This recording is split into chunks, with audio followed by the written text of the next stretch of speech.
अस्सलाम वालेकुम व्यूवर। आज आपसे पहली वीडियो के साथ मुखातिब हूँ। आज मैं आपको पेडागोजी टीचिंग के मुतालिक कुछ कहना चाहूँगा और मुझे उम्मीद है इंशाअल्लाह ताला जब आप ये सुनेंगे तो इससे काफ़ी आप फ़ायदा हासिल कर सकते हैं। सबसे पहले आते हैं कि पेडागोजी टीचिंग मेथड होता क्या है। पेडागोजी टीचिंग मेथड कहलाया जाता है जिस इनके जो मेजर कंपोनेंट हैं वो 10 हैं। इसमें नंबर 1 पे आता है स्टोरी टेलिंग मेथड, यानी स्टोरी टेलिंग मेथड होता है जिसमें कहानियाँ सुनाई जाती है, कहानियों के ज़रिए तालीम दी जाती है।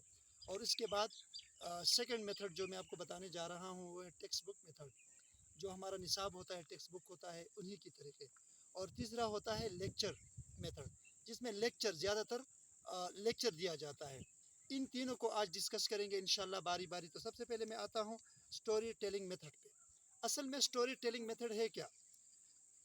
ये आप प्रेजेंट करेंगे जब भी आप क्लास में जाएंगे तो स्टोरी आप इसको एक टूल के तौर पर इस्तेमाल करेंगे।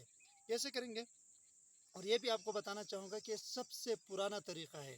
This is one of the oldest method, क्योंकि जब से इंसान बने हैं, जब से दुनिया बनी है और इंसान आए हैं, तो ये तरीक़ा उसी वक़्त से चला आ रहा है।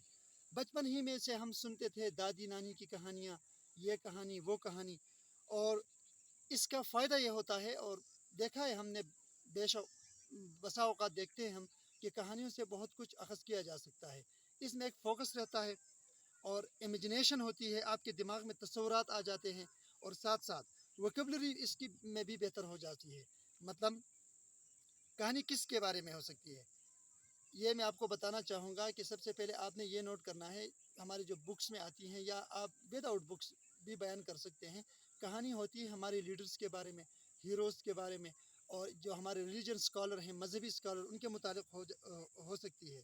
इसके अलावा हमारे जो साइंसदान हैं जिन्होंने कुछ किया है इस मुल्क के लिए, या जो नामवर शख्सियत है उनके लिए, उनकी जो काविशें हैं, उनकी जो स्ट्रगल थी वो उनमें बयान की जाती है।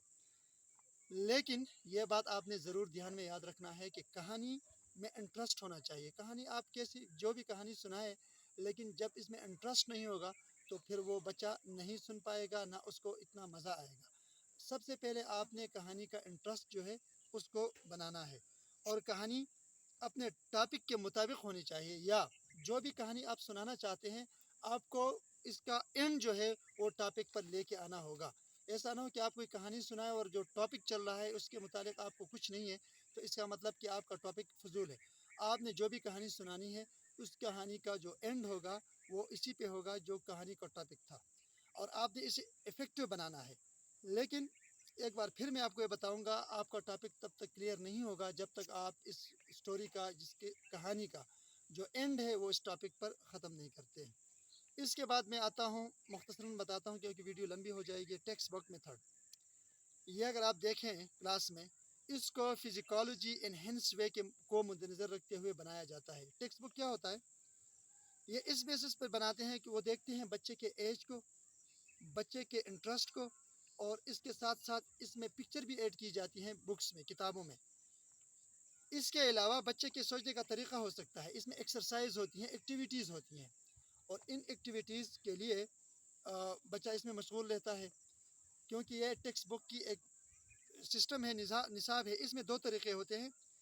इसका मैं जो आपको दो मेजर मेथड्स हैं वो बताना चाहूँगा। एक तरीका तो ये हो सकता है कि उस्ताद खुद पढ़कर सुनाता है और साथ साथ इम्पोर्टेंट पॉइंट्स जो है वो हाईलाइट करता है और करता हुआ चला जाता है। दूसरा तरीका ये हो सकता है कि बच्चों को लाउड रीडिंग या साइलेंट रीडिंग के लिए कहा जाता है, जिन पर उनकी कंप्रहेंसिव पावर है और एबिलिटी है और समझने की सलाहियत है वो बेहतर हो सकता है। यानी आप जब भी लेक्चर मेथड को इस्तेमाल करेंगे, सॉरी, टेक्स्ट बुक मेथड को इस्तेमाल करेंगे, तो इसमें यह हो सकता है कि आप इसको बोलते जाते हैं, इसके जो अहम पॉइंट है हाईलाइट करते जाते हैं, और साथ साथ बच्चों को भी ये कह सकते हैं कि आप इसको लाउड रीडिंग में या साइलेंट वे में कर सकते हैं, जिससे उनकी कंप्रहेंसिव, उनकी एबिलिटी और उनकी जो सलाहियत है समझने की वो बेहतर हो सकती है। तो ये था दूसरा मेथड जिसको हम कहते हैं टेक्स्ट बुक मेथड। अब मैं आपको बताने जा रहा हूँ कि जो तीसरा मेथड है, तीसरा तरीका है, वो है लेक्चर मेथड। लेक्चर मेथड है क्या? ये एक बहुत इंपॉर्टेंट मेथड है। اور میں کہوں گا یہ سب سے امپورٹنٹ ہے. ہر طریقہ جو ہے اس کی اپنی خوبی، لیکن یہ جو لیکچر میتھڈ ہے یہ بہت امپورٹنٹ ہے. یہ سب سے زیادہ اگر کویشچن پوچھے جاتے ہیں تو وہ یہی لیکچر میتھڈ میں پوچھے جاتے ہیں. اس لیکچر میتھڈ کا ایک اور نام بھی ہے جس کو چاک اینڈ ٹاک کہا جاتا ہے. اسے ٹریڈیشنل میتھڈ بھی کہا جاتا ہے. یہ بھی ایک روایتی اور ایک ٹریڈیشنل، جہاں سے ہم آئے ہیں، جس وقت سے دیکھتے ہیں سنتے ہیں، یہی طریقہ آتا ہے. اس لیے جب بھی ہیومن بینگز میں یہ کہوں گا سے ہیں، انسان جب سے ہیں تو یہ طریقہ چلا آ رہا ہے. اس میں کردار استاد کا زیادہ ہوتا ہے، اور اس میں چاک اینڈ ٹاک جو میں نے آپ کا کہا، اس کا مطلب کیا ہے؟ اس کا مطلب یہ ہوتا ہے کہ آپ بنا کسی بک کے، بغیر کسی نوٹس کے یا کسی چیز کی آپ کو ضرورت نہیں ہوتی، آپ اپنے دماغ سے ڈسکشن کر سکتے ہیں. لیکچر میتھڈ کیسا ہونا چاہیے؟ یہ ایک تو سسٹمیٹک ہونا چاہیے، نمبر 1. نمبر 2، یہ اس کے ساتھ ساتھ لاجک ہونا چاہیے، اور اس میں امپریسو ہونا چاہیے، جس سے بچہ جو ہے وہ اٹینشن میں رہے. ایسا نہ ہو کہ مطلب آپ لیکچر دیتے جائیں اور اس میں ایسی کوئی چیز نوٹ نہ کریں، یا ایسا کوئی وہ پیدا نہ کرے جس سے بچے کی توجہ نہ ہو، تو یہ بالکل اچھا نہیں ہوگا. اس کو سب سے پہلے آپ نے یہ دیکھنا ہے کہ سسٹمیٹک بنانا ہے، پھر آپ نے اس کو لاجک بنانا ہے، اور پھر امپریہنسو ہونا چاہیے، جس سے بچے کی اٹینشن جو ہے وہ آپ کے ساتھ رہے گی. سسٹمیٹک کا مطلب ہے سسٹمیٹک وے میں چلے، ترتیب سے چلے. مطلب ہم آج 10 میتھڈ ڈسکس کرنے جا رہے ہیں، تو پہلے ہم نے یہ کیا، یہ شروع کیے، میتھڈ یہ ہیں، یہ کیا ہیں، یہ چیزیں ہیں. اور اس میں بھی زیادہ تر انٹرڈ ٹیچر کا رہتا ہے، اس میں انوالو زیادہ تر ٹیچر ہوتا ہے. اچھا، سسٹمیٹک ایسا ہونا چاہیے ہو کہ ہم easy to complex equal to complex کی طرف جائے، ٹھیک ہے.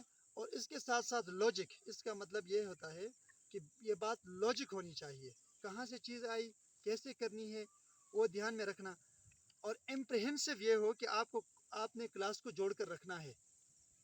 ایسا نہ ہو کہ آدھے بچے دھیان دیں اور آدھے بچے سو رہے ہیں، ایسا نہیں ہونا چاہیے. آپ جو بھی یہ ڈیلیور کریں گے، یہ بچے کو سمجھائیں گے، تو آپ کو یہ دھیان بھی کلاس روم پہ رکھنا چاہیے کہ بچہ آیا دھیان دے رہا ہے، یا ایسا تو نہیں ہے کہ آدھا جو کلاس ہے وہ بالکل فارغ ہے، وہ سوچ ہی نہیں، وہ سمجھ ہی نہیں رہے، یا ان کا انٹرسٹ بھی نہیں ہے، اور آدھے کچھ بچے ہیں وہ سن رہے ہیں. تو اس کا مطلب یہ ہوگا کہ آپ کی کلاس جو امپریسو نہیں ہوگی.